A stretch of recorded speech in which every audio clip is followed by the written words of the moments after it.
प्रिय मित्रों, नमस्कार। आज का हमारा विषय है हिंदी पत्रकारिता कल, आज और कल।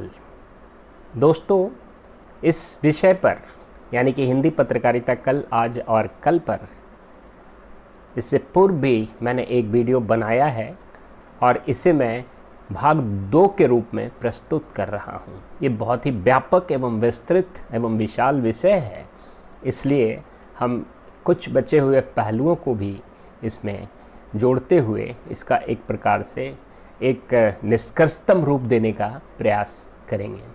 दोस्तों, हम सभी जानते हैं कि हिंदी पत्रकारिता में भारत, भारतीयता, राष्ट्रनिष्ठा, राष्ट्र चेतना, राष्ट्रवाद का आधिपत्य है,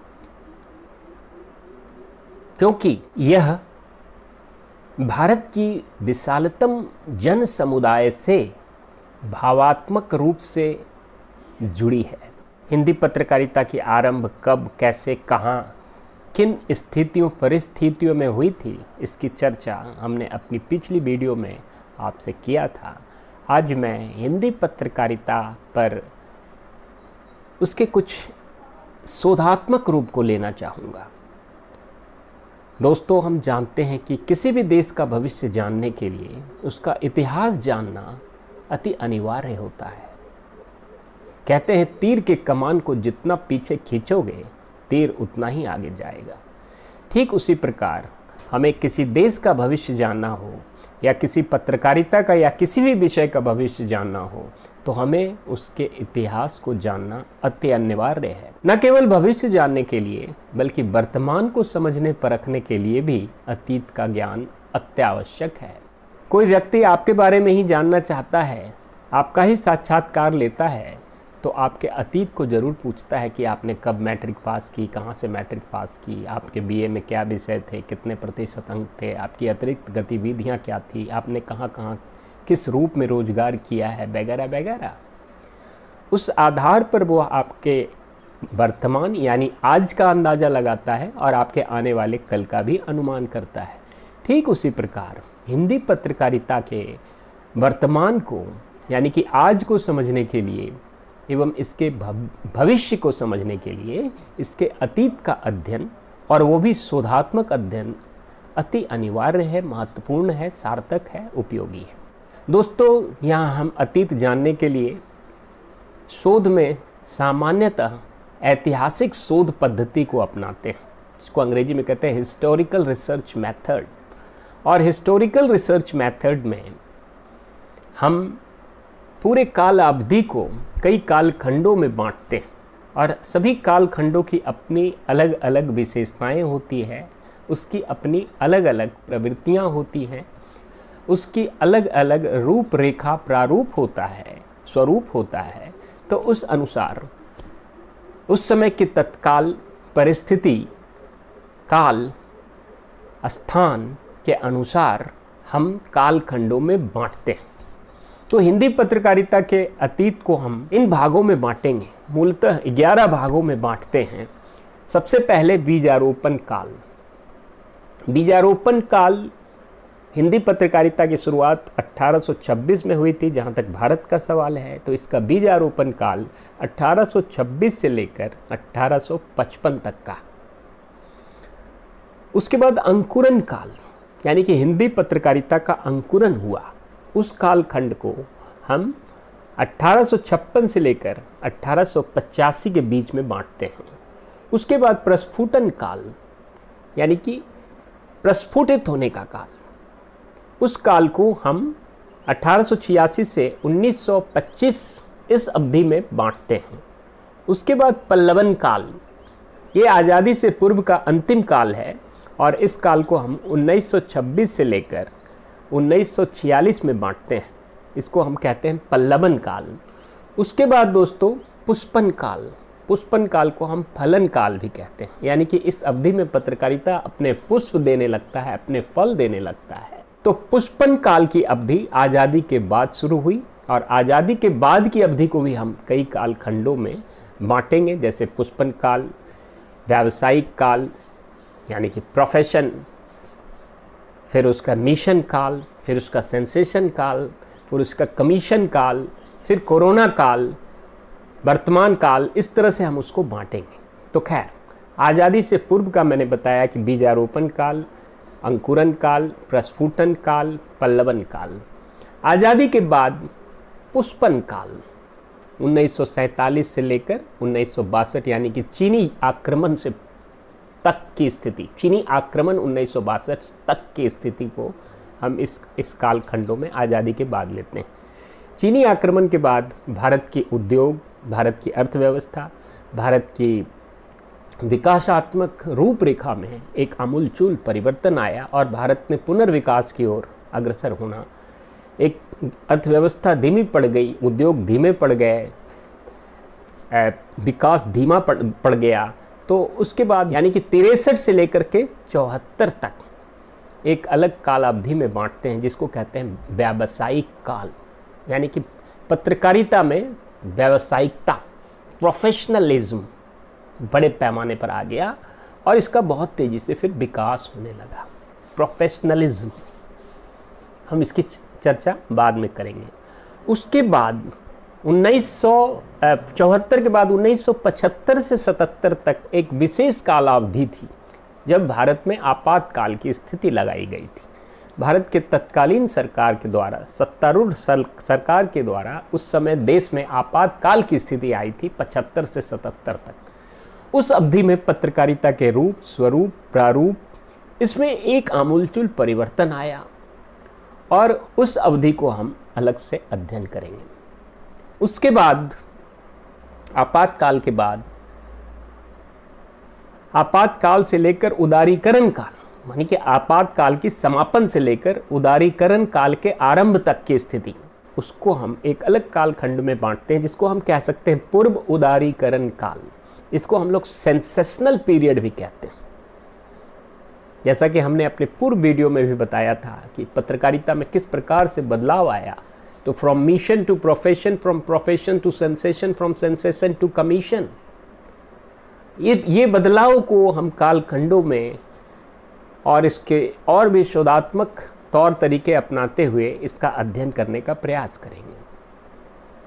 तो पूर्व उदारीकरण काल में सेंसेशनल जर्नलिज्म का ग्रोथ हुआ। उसके बाद उदारीकरण काल, नव उदारीकरण काल। तो वर्ष 2000 से 2019 नवंबर दिसंबर कह लें, जो कोरोना से पूर्व की स्थिति थी, उसका एक अलग कालखंड बनाएंगे और उसका अध्ययन करेंगे। उसके बाद कोरोना काल, इस तरह से हम कालखंडों में पत्रकारिता के वर्तमान से लेकर अतीत तक को बांटने के बाद उन पर अलग अलग से गहन अध्ययन करेंगे। तब हम पत्रकारिता के भविष्य का निर्धारण कर सकते हैं। तो सबसे पहले बीजारोपण काल 1826 से लेकर 1855 तक।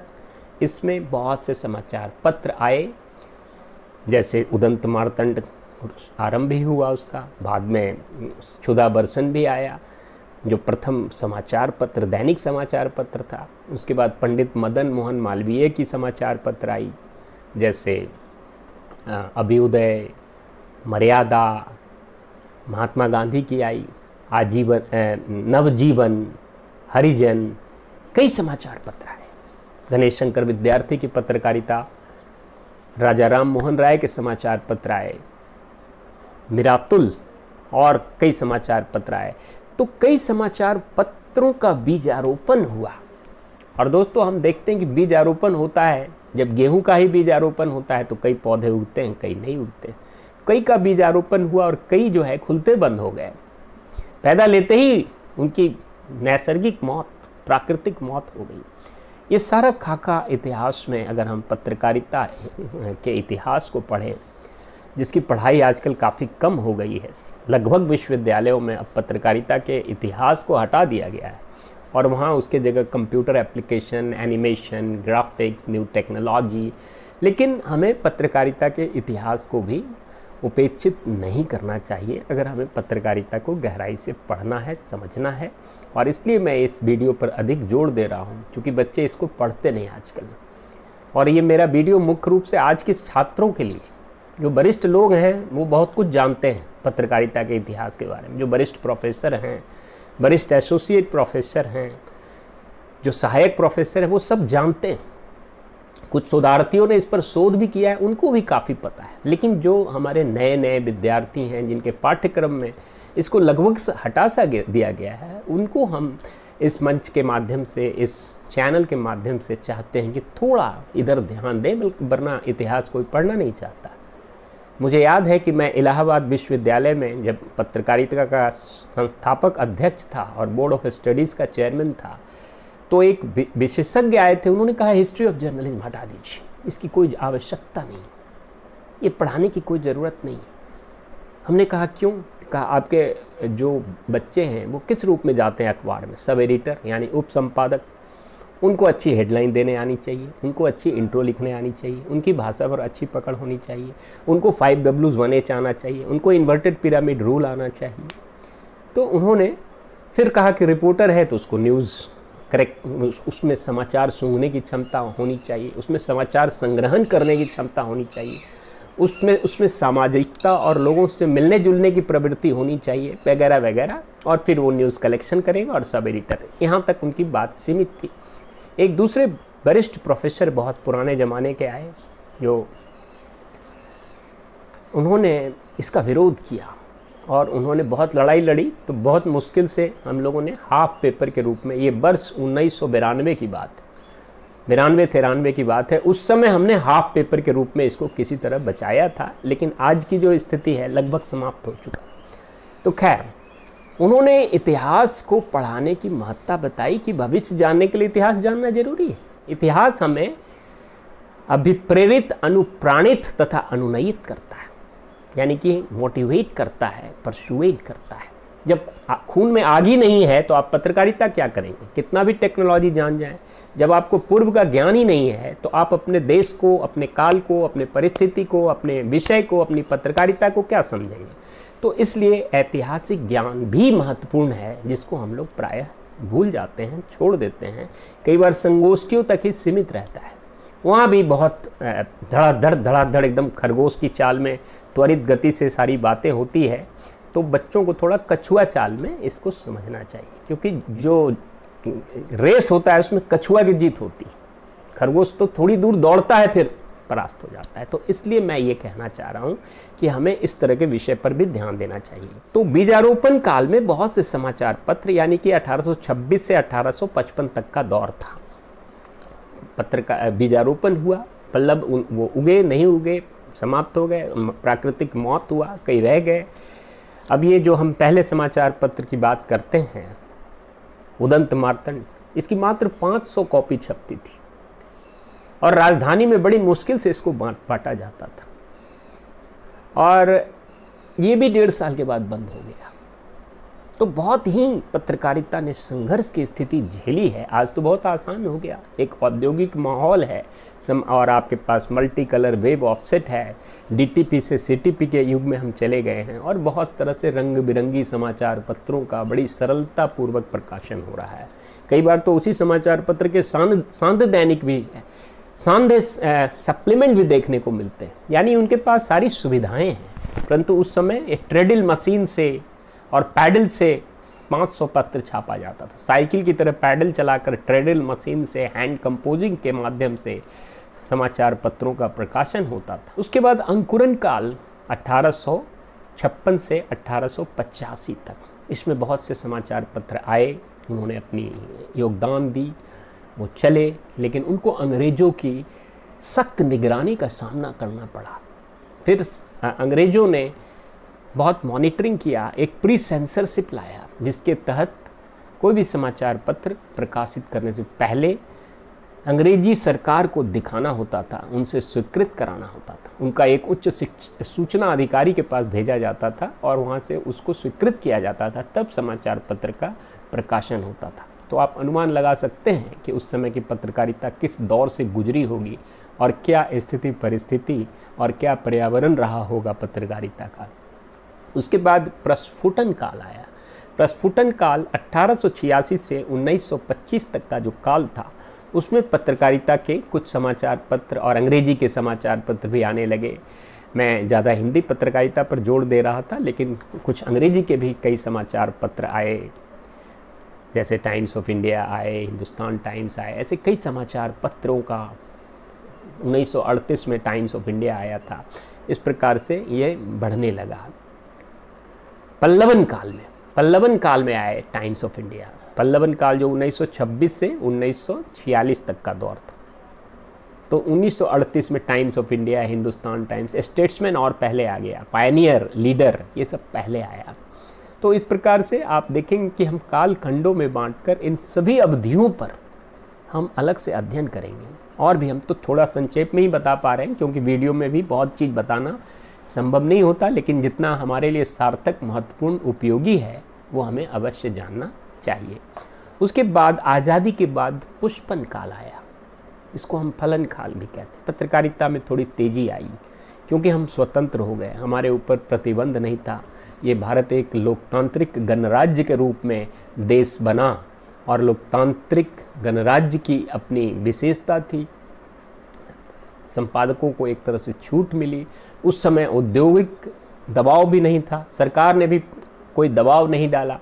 तो पत्रकारिता जैसे अपने बौद्धिक क्षमता के आधार पर पत्रकारिता का त्वरित गति से विकास होना शुरू हो गया। लेकिन उसके बाद के कालखंड में थोड़ा सा फिर परिवर्तन आया, यानी कि पुष्पन काल हम 1962 तक कहते हैं। पुष्पन काल 1947 से 62 तक। फिर चीनी आक्रमण के बाद पत्रकारिता एक बार मध्यम पड़ गया। फिर उसके बाद देश का पुनरुत्थान होना शुरू हुआ। फिर से सब लोगों ने महसूस किया कि काफ़ी नुकसान हो गया है, तो इसका पुनरुत्थान शुरू हुआ। और 1963 से 1974 तक व्यावसायिक काल हो गया पत्रकारिता का, यानी पत्रकारिता में एक प्रोफेशनलिज्म आ गया। प्रोफेशनलिज्म का मतलब कि पत्रकारिता की प्रसार संख्या भी समाचार पत्र पत्रिकाओं के बढ़ने लगी। रेडियो भी 1925 में आया, 20 में आया था, तो रेडियो भी उस दरमियान पहले ही आ गया था, मतलब आज़ादी से पूर्व ही रेडियो आया था टाइम्स ऑफ इंडिया के रूप से, यानी कि टाइम्स ऑफ इंडिया की छत से पहली बार भारत में रेडियो का प्रसारण शुरू हुआ था। हम सभी जानते हैं इस बात को। उसके बाद व्यावसायिक काल में विज्ञापनों का दौर शुरू हुआ। समाचार पत्र के मालिक उद्योगपति आए और उन्होंने बड़े बड़े समाचार पत्र घराने स्थापित करना आरंभ किया और उन्होंने पत्रकारिता को एक मुनाफा का जरिया बनाने का भी प्रयास किया। हालांकि उस समय के मालिक आरंभिक दौर के बहुत संतुलित होते थे।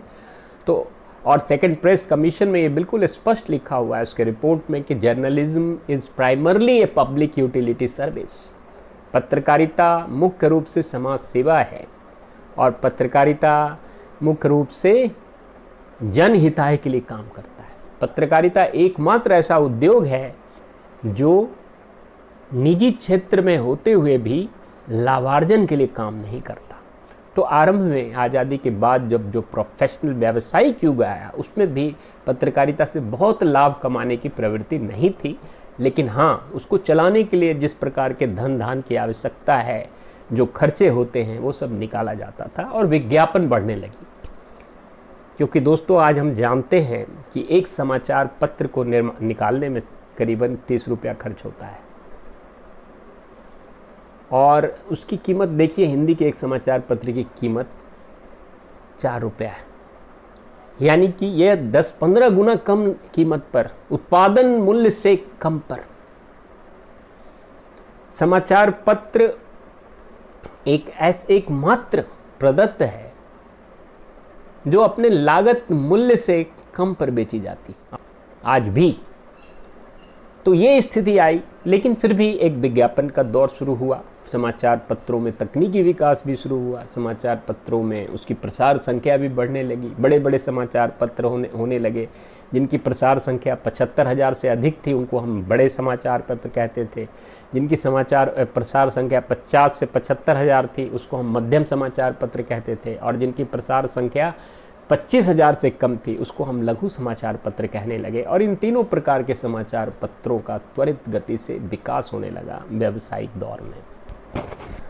व्यावसायिकता को भी उतनी बुरी स्थिति नहीं कहा जा सकता, क्योंकि व्यावसायिक होना भी किसी भी प्रोफेशन में व्यावसायिकता कुछ हद तक, एक सीमा तक महत्वपूर्ण होता है, लेकिन व्यावसायिकता की एक हद होती है जब उसको पार करने लग जाता है कोई चीज़, और उसके लिए अलग अलग हथकंडे जब अपनाए जाने लग जाते हैं तो चीज़ें खराब होने लगती। तो अति व्यावसायिकता, किसी चीज़ की अतिशयता ठीक नहीं होती। 74 के बाद 75 से 77 तक आपातकाल की स्थिति हुई, जिसमें सरकार ने फिर से सेंसरशिप जैसी स्थिति, बहुत ज़्यादा समाचार पत्रों पर नियंत्रण, जो पत्रकार, संवाददाता या रिपोर्टर या उपसंपादक या संपादक सरकार के खिलाफ ज़्यादा लिखता था, उसके ऊपर कई तरह के हथकंडे अपनाए गए, उसको जेल में भर्ती किया गया। इमरजेंसी के दरमियान किसी को भी अरेस्ट कर लिया जाता था और कई पत्रकारों को जेल में बंद कर दिया गया, उनकी पिटाई हुई, उनके साथ उनका शोषण हुआ,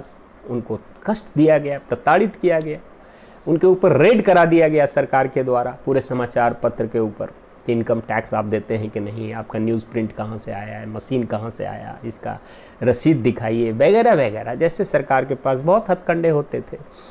उसके बाद आपातकाल में पत्रकारिता एक बार फिर से मिशन बन गया। मिशन का मतलब फिर से आपातकाल में दोस्तों हम सभी जानते हैं कि लोकनायक जयप्रकाश नारायण के नेतृत्व में एक भ्रष्टाचार हटाओ भ्रष्टाचार मिटाओ का आंदोलन आरंभ हुआ था, और उस समय सारी पत्रकारिता एक होकर एकमात्र मिशन था कि हम भ्रष्टाचार हटाएं। अब वो मिशन आज कितना कामयाब है, कितना कारगर है, कितना प्रभावी है, ये बात का विषय है, लेकिन एकमात्र मिशन था कि तत्कालीन सरकार को हटाया जाए, क्योंकि ये भ्रष्ट सरकार है, ऐसा महसूस किया गया। और उसके बाद एक दौर चला जिसको हम कहते हैं फिर से पत्रकारिता में एक मिशन का दौर आया।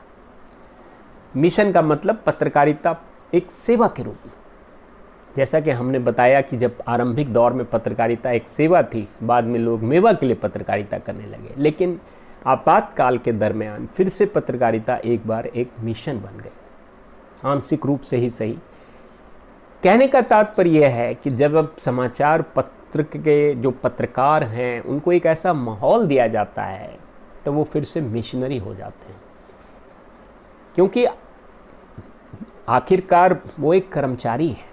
जब मालिकों ने भी ये सोच विकसित की कि नहीं, सत्तारूढ़ दल जो अभी भारत में शोषण कर रहा है, जो सरकार इस प्रकार से भ्रष्टाचार कर रही है, उसका खात्मा आवश्यक है, तो लगभग मालिकों ने भी विरोध करना शुरू किया और फिर पत्रकारों को एक माहौल मिल गया और पत्रकारिता फिर से एक मिशन बन गई। इसका मतलब ये नहीं कि आज़ादी से पूर्व लोग स्वार्थी लोग नहीं थे, उस समय भी स्वार्थी लोग थे, उस समय भी परमार्थी लोग थे, लेकिन आधिपत्य था कि एक मिशनरी झील था आज़ादी से पूर्व।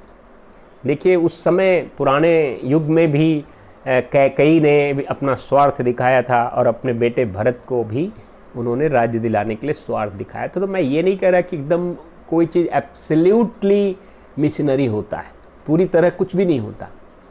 आज भी मिशन है थोड़ा बहुत पत्रकारिता, लेकिन उसकी अनुपात में, उसकी मात्रा में, उसके आधिपत्य में धीरे धीरे कमी आई। उस ज़माने में भी कुछ एक ऐसे पत्र, जैसे मैंने बताया, कई अंग्रेजी के समाचार पत्र अंग्रेजों का साथ दे रहे थे, और जब उनको लगने लगा कि अब भारत को आज़ादी मिल जाएगी तो उससे ठीक पूर्व उन्होंने अपना रुख बदला और फिर उन्होंने भी आज़ादी का समर्थन करने लगा और अंग्रेजों का विरोध करना आरंभ कर दिया। फिर आपातकाल में बहुत तेज़ी से अन्वेषणात्मक पत्रकारिता, खोजी पत्रकारिता, इसका बहुत तेज़ी से विकास हुआ। इन्वेस्टिगेटिव जर्नलिज्म बहुत तेज़ी से बढ़ने लगा, क्योंकि सरकार के काले कारनामों के पीछे बहुत से पत्रकार, उनकी टीम, बहुत से समाचार पत्र जोखिम उठाते हुए भी लग गए और उन्होंने कई ऐसे दस्तावेज जुटाए, कई ऐसी स्थितियां निर्मित हुई। बाद में उस समय की जो तत्कालीन प्रधानमंत्री थी स्वर्गीय श्रीमती इंदिरा गांधी, उनको जेल की यात्रा भी करनी पड़ी थी बाद में। तो खैर वो उस तरह की राजनीतिक इतिहास में मैं ज़्यादा नहीं जाना चाहता, मेरा मूल विषय पत्रकारिता का है। आपातकाल के बाद एक पूर्व उदारीकरण काल आया, उसमें पत्रकारिता में व्यावसायिकता यानी कि प्रोफेशन जो है वो एक्सट्रीम में चला गया, और एक्सट्रीम के बाद वो सेंसेशनल जर्नलिज्म का ग्रोथ हुआ। दोस्तों, सेंसेशनल जर्नलिज्म यानी कि सनसनीकरण या सनसनी पत्रकारिता के भी दो प्रकार हैं। एक होता है पीत पत्रकारिता और एक होता है सनसनीकरण। तो सनसनीकरण कुछ ऐसे समाचार होते हैं जो तथ्य भी होते हैं, यथार्थ भी होते हैं, लेकिन उसके बाद भी वो सनसनात्मक होते हैं। कई ऐसे, जैसे अभी कोरोना के युग में बहुत सी ऐसी खबरें हैं जो सनसनी फैलाने वाली है, लेकिन वो तथ्य भी है। तो हर अच्छा पत्रकार सनसनी खबर चाहता है, तथ्य चाहता है और सनसनात्मक तथ्य भी ढूंढता है। लेकिन जब समाचारों को तोड़ मड़ोड़ कर, बढ़ा चढ़ाकर, घटाकर सनसनी बनाया जाता है तो वो एक अस्वास्थ्यकर परंपरा है और उसी को पीत पत्रकारिता कहा जाता है। तो उस दरमियान सनसनीकरण भी हुआ और पीत पत्रकारिता का भी बहुत तेजी से विकास हुआ। अंग्रेजी में एक बड़ा फेमस कोटेशन था कि the rate of growth of yellow journalism is much faster than the rate of growth of investigative journalism in India. यानी कि पीत पत्रकारिता का विकास दर खोजी पत्रकारिता की विकास दर से अधिक है। And there is more yellow journalism in the name of investigative journalism. यानी कि खोजी पत्रकारिता के नाम पर बहुत ज़्यादा पीत पत्रकारिता भी होने लगा है। कहने का मेरा संक्षेप में मैं एक कोटेशन के माध्यम से बता रहा हूँ कि उस दौर में, पहले तो मैंने आपको बताया था कि इमरजेंसी के दरमियान में खोजी पत्रकारिता का बहुत तेज़ी से विकास हुआ। हालांकि हर युग में खोजी पत्रकारिता थोड़ी बहुत रही, लेकिन उस युग में इसकी मात्रा बढ़ी। और आज़ादी के आपातकाल के बाद एक सनसनीकरण की पत्रकारिता, जिसको हम सेंसेशनलाइजेशन कहते हैं, ये आपातकाल से लेकर के पूर्व उदारीकरण तक का काल है, जिसमें सनसनी पत्रकारिता यानी कि पत्रकारिता व्यापार की ओर धीरे धीरे, क्योंकि पीत पत्रकारिता क्यों की जाती, कहते हैं कि नीली और पीली पत्रकारिता हमारे पत्रकारों के गुलाबी जीवन की अभिन्न अंग बनने लगी। पीली पत्रकारिता मतलब खबरों को तोड़ मड़ोड़ कर सनसनी बनाना ताकि प्रसार संख्या बढ़े। नीली पत्रकारिता मतलब जो वो न्यूड पिक्चर होती है, अधनंगी तस्वीरें, इस तरह की चीज़ें भी आने लगी, तो उसको हम कहते हैं नीली पत्रकारिता, यानी कि ब्लू फिल्म की तरह।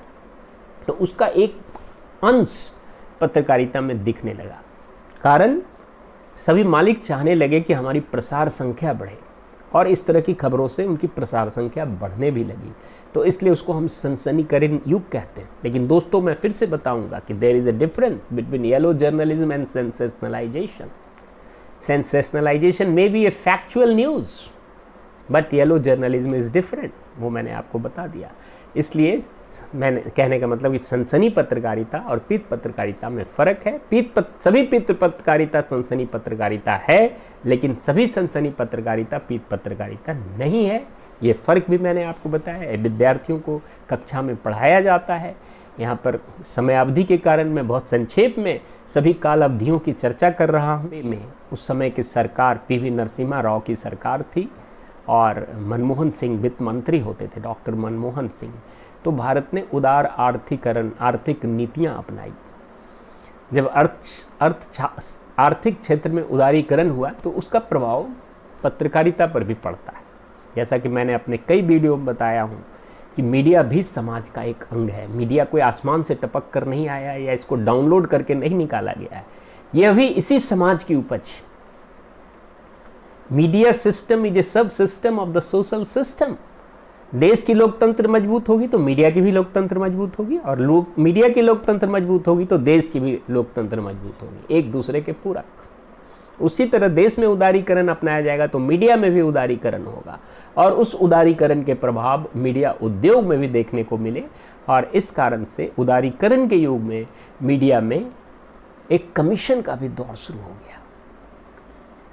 कमीशन के दौर में रिपोर्टर्स रिपोर्ट लाने जाते थे तो उनका मालिक कहता था कि विज्ञापन भी लाओ। तो आप अनुमान लगा सकते हैं कि जब एक रिपोर्टर का उद्देश्य है विज्ञापन लाना, तो वो भला किस प्रकार से वस्तुनिष्ठ पत्रकारिता और एक साहसी पत्रकारिता कर पाएगा। तो साहसी पत्रकारिता, संतुलित पत्रकारिता, वस्तुनिष्ठ पत्रकारिता पर एक प्रश्न चिन्ह लगना शुरू हो गया और पत्रकारिता विज्ञापन के जाल में फंसता गया।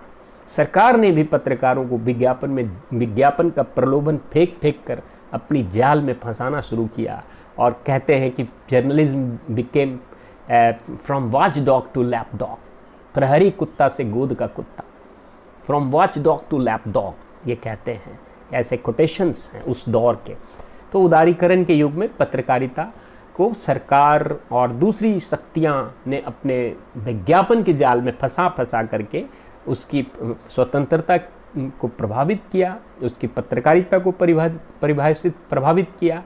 और आज लोग पत्रकारिता हो रहा है कि नहीं, इस पर प्रश्न उठा रहे हैं। और पत्रकारिता क्या है और एक सही पत्रकार लोग अपने आप को सिद्ध करें, इसकी एक मांग उठ रही है कि पत्रकार क्या पत्रकारिता कर भी पा रहा है या नहीं आज के दौर में, उदारीकरण के दौर में, नव उदारीकरण के दौर में। तो खैर, उदारीकरण के दौर में भी थोड़ी बहुत विज्ञापन की स्थिति सुधरी, लेकिन फिर भी वहाँ तक हिंदी पत्रकारिता की अर्थव्यवस्था पर एक तलवार लटक रहा था, क्योंकि हिंदी पत्रकारिता को उतनी, हिंदी के समाचार पत्र पत्रिकाओं को उतनी विज्ञापन नहीं मिल पाती थी जितना अंग्रेजी को मिलती थी। अंग्रेजी को ज़्यादा मिलती थी विज्ञापन। अंग्रेजी में बड़े बड़े गाड़ियों की विज्ञापन, बड़े बड़े फ्रिज की विज्ञापन, बड़े बड़े बाटा एसी की विज्ञापन, इस तरह के महंगे एलीट ग्रुप से संबंधित विज्ञापन आता था। तो विज्ञापन से प्राप्त जो उसकी जो रेवेन्यू थी वो बहुत ज़्यादा थी। जबकि हिंदी के कई समाचार पत्र बंद हुए। नवभारत टाइम्स पटना से, जयपुर से, लखनऊ से बंद हो गए। दिल्ली बम्बई से चलते थे, उसमें भी कमी आई, उसमें भी एक प्रकार की गिरावट आई, उसके भी पन्ने घटने लगे। कई धर्मयुग जैसे मशहूर पत्रिका, साप्ताहिक हिंदुस्तान, दिनमान, रविवार, सब बंद हो गया। यानी हिंदी पत्रकारिता की अर्थव्यवस्था पर एक तलवार लटकने लगी और कई समाचार पत्र बंद हो गए। नव उदारीकरण का दौर शुरू हुआ। हालांकि उस समय भी हिंदी के कुछ समाचार पत्र जो बहुत ज़्यादा व्यावसायिक दृष्टिकोण अपनाए, उन्होंने इससे संघर्ष किया। और सर्वाइवल ऑफ द फिटेस्ट जिसको हम कहते हैं, ये कैपिटलिस्टिक सोसाइटी की विशेषता होती, यानी कि पूंजीवादी युग में वही टिक पाता है जो बलवान होता है। तो कुछ समाचार पत्र टिके, जैसे आज कई समाचार पत्र हैं, दैनिक भास्कर, दैनिक जागरण, उस समय नई दुनिया, नवभारत टाइम्स, हिंदुस्तान, राष्ट्रीय सहारा जैसे कई हिंदी के समाचार पत्र चल रहे थे, जिन्होंने काफ़ी व्यावसायिक भी दृष्टिकोण अपनाया और बौद्धिक प्रकार का एक प्रस्तुति भी दिया। बौद्धिक खाद्य सामग्री जो हमारे बुद्धिजीवियों को चाहिए वो भी परोसा थाली में। तो इस प्रकार से पत्रकारिता में ये द्वंद्व चलता रहा। नव उदारीकरण का युग जब गया तो बहुत तेज़ी से बाजारीकरण हुआ, बहुत तेज़ी से निजीकरण हुआ, बहुत तेज़ी से सार्वभौमिकरण हुआ। अंग्रेजी में कहते हैं liberalisation, globalisation, marketisation and privatisation. ये सब नव उदारीकरण के दौर में, नियो लिबरलाइजेशन में ये बहुत तेज़ी से हुआ। ड्यूरिंग लिबरलाइजेशन पीरियड बहुत सी विदेशी कंपनियां भारत में आने लगी और हमारे इंजीनियरिंग के बहुत से बच्चे उन विदेशी कंपनियों में आज भी नौकरी कर रहे हैं। हालांकि मीडिया में भी कोई विदेशी मीडिया नहीं आया, लेकिन चर्चाएं शुरू हो गई कि क्या विदेशी मीडिया का भारत में आगमन होगा। तो वो कुछ अलग कारण से रुक गया, लेकिन नव उदारीकरण के युग में कुछ स्थितियां बदली। भारतीय कंपनियां भी विदेशों में जाकर बहुराष्ट्रीय कंपनियां स्थापित करने लगी, जैसे TCS और ऐसे कई भारतीय कंपनियां भी हैं। तो यानी कि एक पूरी तरह सार्वभौमिकरण, ग्लोबलाइजेशन कहते हैं। उसी दौर में हिंदी का भी वैश्वीकरण हुआ और अमेरिका जैसे देश में भी हिंदी को अपनाया गया, क्योंकि बहुत बड़ी संख्या में भारतीय हैं वहाँ पर। तो आप अमेरिका के होटल में जाएंगे, अमेरिका के दूसरे जगहों पर जाएंगे, सब जगह पर्यटक स्थलों पर हिंदी भी धड़ल्ले से बोला जाता है। टूटी फूटी हिंदी ही सही, लेकिन चूंकि एक बड़ी जनसंख्या भारतीयों की है, तो इसलिए एक ऐसा दौर शुरू हुआ। और वहाँ भी आज वेबसाइट से हमारे हिंदी के समाचार पत्र पढ़े और देखे जाते हैं, सब्सक्राइब किए जाते हैं।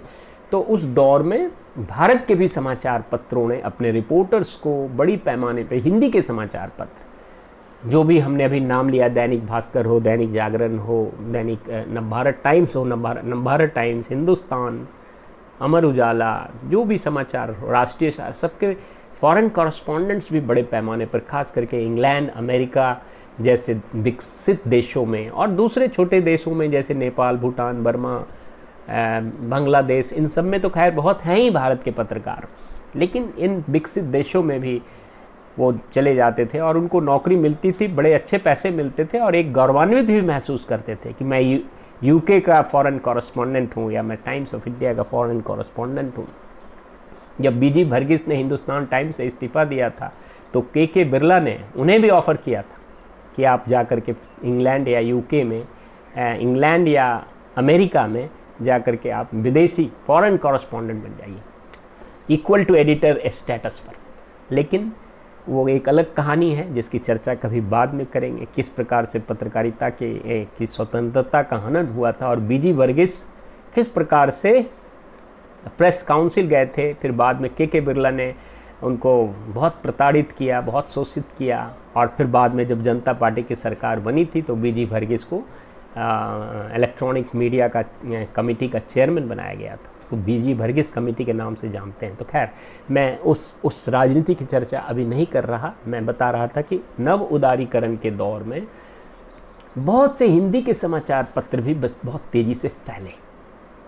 बाजारीकरण हुआ तो बाजारीकरण ने हिंदी की पत्रकारिता की जो सामग्री है, जो अंतर्वस्तु है, जो उसका एडिटोरियल कंटेंट है, उसमें पतन हुआ।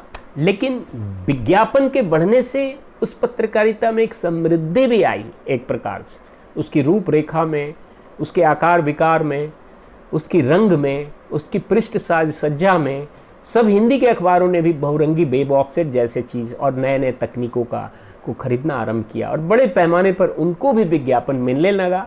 और उस दौर में जो टीवी के न्यूज़ चैनल्स थे, वो सभी न्यूज़ चैनल जो पहले अंग्रेजी में थे, उन्होंने भी हिंदी की महत्ता को स्वीकारा, हिंदी के वैश्वीकरण को स्वीकारा और उन्होंने भी हिंदी में जब आरंभ कर दिया तो इससे भी हिंदी के समाचार पत्रिकाओं को एक बल मिला कि टीवी चैनल भी एक प्रकार से, टेलीविज़न भी प्रिंट मीडिया के लिए एक पूरक साबित होने लगा और दोनों तरफ से हिंदी पत्रकारिता बढ़ने लगा और हिंदी पत्रकारिता को भी काफ़ी विज्ञापन मिलने लगा। लेकिन उसके स्तर में गिरावट आई। बाबूराव विष्णु पराड़कर का मैंने अभी जिक्र किया जब मैं प्रस्फुटन काल की चर्चा कर रहा था। बाबूराव विष्णु पराड़कर जी ने वर्ष 1925 में वृंदावन के हिंदी साहित्य सम्मेलन में जो भविष्यवाणी की थी, जिसकी चर्चा मैंने अपने पूर्व की भी वीडियो में किया हूँ, उसको मैं पुनः दोहराता हूँ। उन्होंने ये भविष्यवाणी की थी कि आने वाले वर्षों में पत्र पत्रिका निकालना बड़े बड़े सेठ साहूकारों का काम होगा। इनकी प्रसार संख्या लाखों करोड़ों में होगी। ये रंग बिरंगी होंगे, उत्कृष्ट साज सज्जाओं से सुसज्जित होंगे, परंतु इन सब के बावजूद भी समाचार पत्र प्राणहीन होंगे। इन सब के बावजूद भी समाचार पत्र प्राणहीन होंगे।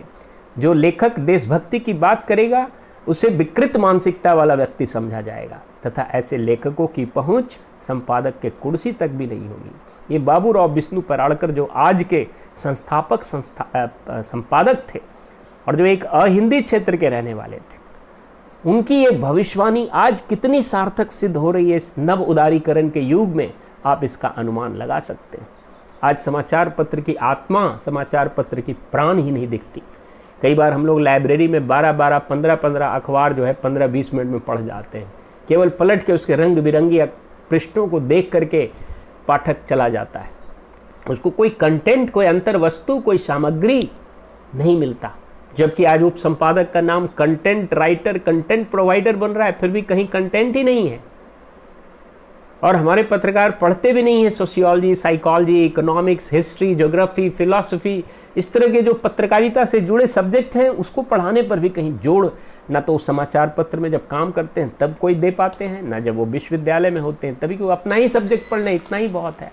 लेकिन इन सबों के कारण पत्रकारिता के कंटेंट में, आज हिंदी पत्रकारिता हो चाहे अंग्रेजी पत्रकारिता, कंटेंट क्राइसिस के दौर से भी पत्रकारिता, मोटे मोटे अखबार, अंग्रेजी के अखबार तो 36-36, 40-40 पेज के हैं, लेकिन उसमें कंटेंट की क्राइसिस है। तो दोस्तों, मैंने ये आपको बताने का प्रयास किया कि किस प्रकार नव उदारीकरण के युग में जो सेंसेशनल जर्नलिज्म था, commissioner journalism, mission to profession, profession to commission, commission तो उदारीकरण के दौर में ही शुरू हो गया था। ये इस युग में, नव उदारीकरण के युग में, कमीशन भी अपनी चरमावस्था में चली और पत्रकार लोग यहाँ तक कि दलाली का भी काम करने लगे। ये बात तथ्य है, खुद बड़े बड़े पत्रकारों के मुख से हमने कई बार सुना है, कई बार देखा है। पत्रकारिता में वो कहते हैं मुझे आई कार्ड दिला दीजिए, मैं अपनी तनख्वाह खुद मैनेज कर लूँगा। कई बार उनसे इंटरव्यू में पूछा जाता है कितनी तनख्वाह लेंगे, तो कहते हैं आप मेरे को आई कार्ड दे दीजिए, आप बताइए कि आपको कितना कमीशन चाहिए। इस तरह से इंटरव्यू होने लगा कई अखबारों में। तो ये बहुत ही भयावह स्थिति हो गई, बहुत डरावनी स्थिति हो गई, क्योंकि पत्रकारिता में दलाली, पहले तो विज्ञापन लाने रिपोर्टर जाता था, अब बाद में दलाली भी करने लगा। वो मीडिएटर बन गया कई ग्रुप का, और एक्टिविस्ट भी बन गया। उसको फैक्चुअलिस्ट बनना चाहिए, वो एक्टिविस्ट बन गया, और पत्रकारिता का संबंध फैक्ट से दूर होने लगा। हम ये नहीं कह रहे कि पूरी तरह एब्सोल्यूट फॉर्म में नहीं होता इस तरह का कोई भी परिवर्तन, nothing is absolute in this world, लेकिन एक बड़े पैमाने पर पत्रकारिता जो है वो प्रोफेशन से सेंसेशन, सेंसेशन से कमीशन, और कमीशन का भी एक्सट्रीम फॉर्म हमारे नव उदारीकरण के रूप में देखने को मिला, जब वो दलाली का भी रूप धारण कर लिया। और उसके बाद अब कोरोना काल, ये जो मैंने mission to profession, profession to sensation, sensation to commission, इसकी व्याख्या डॉक्टर शिव कुमार दुबे की पुस्तक में बहुत अच्छी तरह से लिखा हुआ है, जो इलाहाबाद में नॉर्दर्न इंडिया पत्रिका के एग्जीक्यूटिव एडिटर थे। उनकी एक पुस्तक थी पत्रकारिता के बारे में, वो उसमें ये सब वर्ड है, उन्होंने उस पर रिसर्च किया है। मैं अपने मन से नहीं कह रहा हूँ कि mission to profession, profession to sensation, sensation to commission, ये सब शोध किया गया है, पुस्तकों में भी लिखा गया है। अगर आप उसको खुद पढ़ते हैं तो कोई ज़रूरत नहीं हमारे यूट्यूब सुनने की, लेकिन अगर आप पुस्तक नहीं पढ़ पाते हैं, नहीं पहुंच पाते हैं, तो संक्षेप में कम से कम हमें ये यात्रा को, पत्रकारिता की इस यात्रा को हमें अवश्य समझने का प्रयास करना चाहिए। अब कोरोना काल का दौर हुआ। कोरोना काल हम कहते हैं वर्ष 1919 से लेकर आज तक। 19 में नवंबर में ये चीन के वुहान से, ऐसा हम कहते हैं कि निकला है। ऐसी जो आ रही है उसके फैक्ट क्या है, उस पर अभी भी चर्चा और विवाद चल रहा है। कोई कहता है चमगादड़ से आया, कोई कहता है चमगादड़ से कोरोना आ ही नहीं सकता, ये जरूर छोड़ा गया है, ये जैविक युद्ध है। खैर उस विवाद में मैं नहीं फंस रहा। तो नवंबर से दिसंबर में भारत में, केरल में आया। इधर जो भारत का जो उत्तरी पूर्वी इलाका है, भारत का जो केंद्रीय इलाका है, जो पश्चिमी इलाका है, जो उत्तरी इलाका है, उस सब में कोरोना जो है वो अप्रैल 2020 में, मार्च अप्रैल 2020 में, यानी कि अभी 1 साल या अधिक से अधिक हम कह सकते हैं कि 1.5 साल से ये कोरोना की चपेट में है। और पत्रकारिता पर भी इसका पत्रकारिता के सामने भी एक ज़बरदस्त चुनौती आई है कोरोना काल। और हमने महसूस किया कि पत्रकारिता कोरोना काल में, मैंने इसको मिशन के रूप में भी देखा, मैंने इसको सेंसेशन के रूप में भी देखा, मैंने इसको कमीशन के रूप में भी देखा, मैंने इसको एक दलाली के रूप में और कालाजोरी के, कालाबाजारी के रूप में भी देखा। कई रूप है। गंगा जमुना में लाशों की ढेर या स्मशान में भी जगह नहीं, और इस तरह की खबरों को बार बार दिखाया जा रहा है। अगर तथ्य है तो ठीक है, आप एक बार दिखा दीजिए, एक बार समाचार पत्र में छाप दीजिए, और वो तथ्य है तो लोगों को जानना जरूरी है। लेकिन इतना भयभीत और आतंकित जब व्यक्ति हो जाएगा तो बहुत दूसरे प्रकार की विकृतियाँ शुरू हो जाएगी। तथ्य है तो ठीक है, दिखाना चाहिए, लेकिन उसको बार बार दिखाना, ये एक प्रकार से इसकी अति नकारात्मक पहलू। दूसरी तरफ अति सकारात्मक पहलू जो हमें जितनी भी जानकारी समाचार पत्रों से ही मिली, मीडिया से ही मिली, वैक्सीनेशन,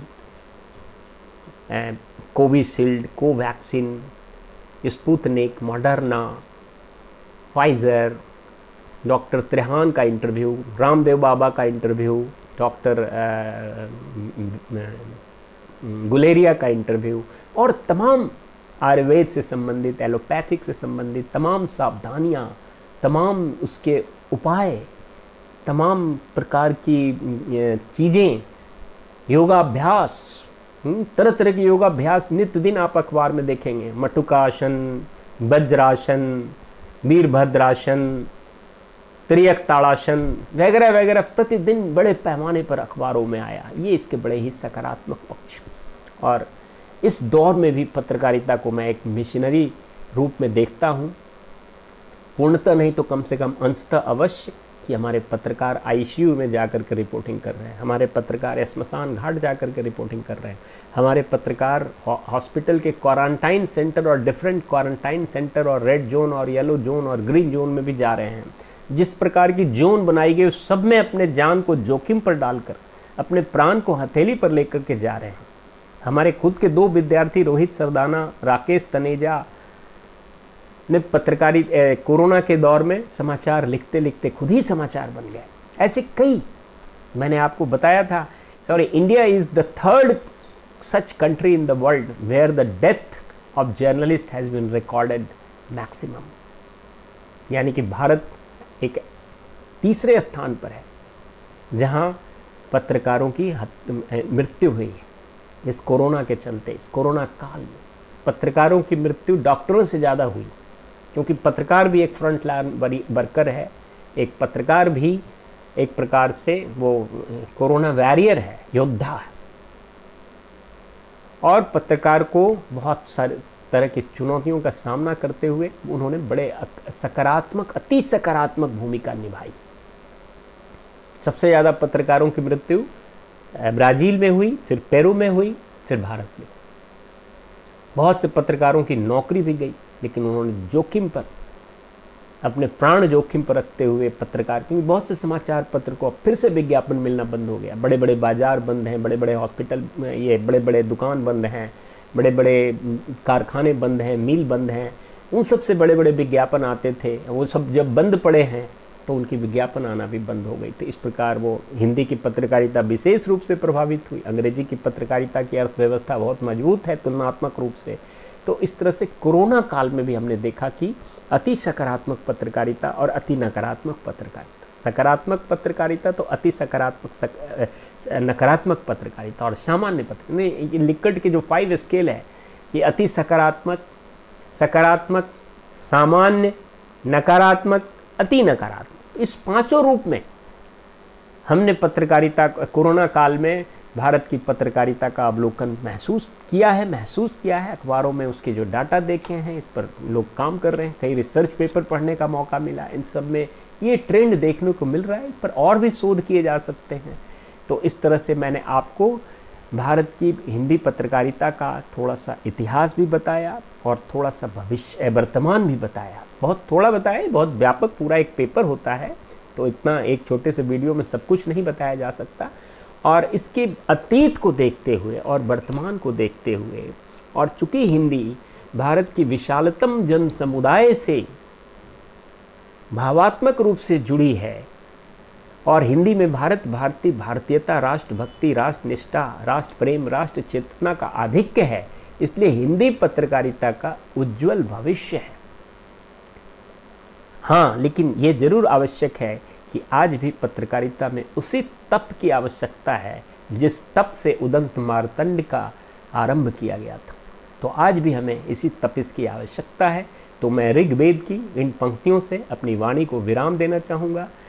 सत्यात् न परमाधितभ्यम, धर्मात् न परमाधितभ्यम, स्वाध्याय प्रवचनभ्यम न परमाधितभ्यम। इसका अर्थ कि हम सत्य से विचलित ना हों, हम धर्म और कर्म से कभी विचलित ना हों, और हम अध्ययन और अध्यापन से कभी विचलित ना हों। तो इन्हीं शब्दों के साथ दोस्तों, अभी भी बहुत कुछ है, मैंने टेलीविज़न के ऊपर नहीं बोला, बहुत सा चीज़ है अभी। इसका तीसरा भाग भी अगर आवश्यकता पड़ेगी, अगर आपको महसूस होगा तो मैं उसको भी बनाऊंगा। लेकिन इन्हीं शब्दों के साथ आज मैं अपने इस वाणी को विराम देता हूं। यदि आपके मन में कोई प्रश्न हो, कोई शंका हो, किसी प्रकार का विरोधाभास हो, कोई बात मैंने नहीं बताया है, अगर आपको लगता है कि उसकी आवश्यकता है, तो आप उसको हमारे कमेंट बॉक्स में अवश्य पूछें। अगर आपके ज़्यादा कमेंट्स होंगे, ज़्यादा प्रश्न होंगे, तो मैं इसके तीसरे भाग को भी बनाने का प्रयास करूँगा। क्योंकि अब इतिहास है, हिंदी पत्रकारिता दिवस हम लोग मना चुके हैं 2 दिन पहले, अब समाप्ति के दौर पर हैं, तो इसलिए इसके बाद इसका एक माहौल समाप्त भी हो जाता है। मगर ये जो हिंदी दिवस हम मनाते हैं, ये हमेशा ही हमें इसको समझते रहना है, इसके इतिहास से अवगत होते रहना है, इसके वर्तमान से हमें अवगत होते रहना है, और उसके भविष्य का आकलन, अनुमान भी हमें करते रहना है। अभी नारद जयंती मनाने का दौर शुरू हो रहा है। नारद जी का भी जन्म उसी दिन हुआ था जिस दिन उदंत मार्तंड का प्रारंभ हुआ था। कृष्ण पक्ष ज्येष्ठ कृष्ण पक्ष द्वितीया उस दिन हुआ था। खैर, तो इस तरह से मैं अब अपनी वाणी को विराम देता हूँ। आप कमेंट बॉक्स में अपने प्रश्न पूछ सकते हैं। तब तक के लिए इजाज़त, धन्यवाद और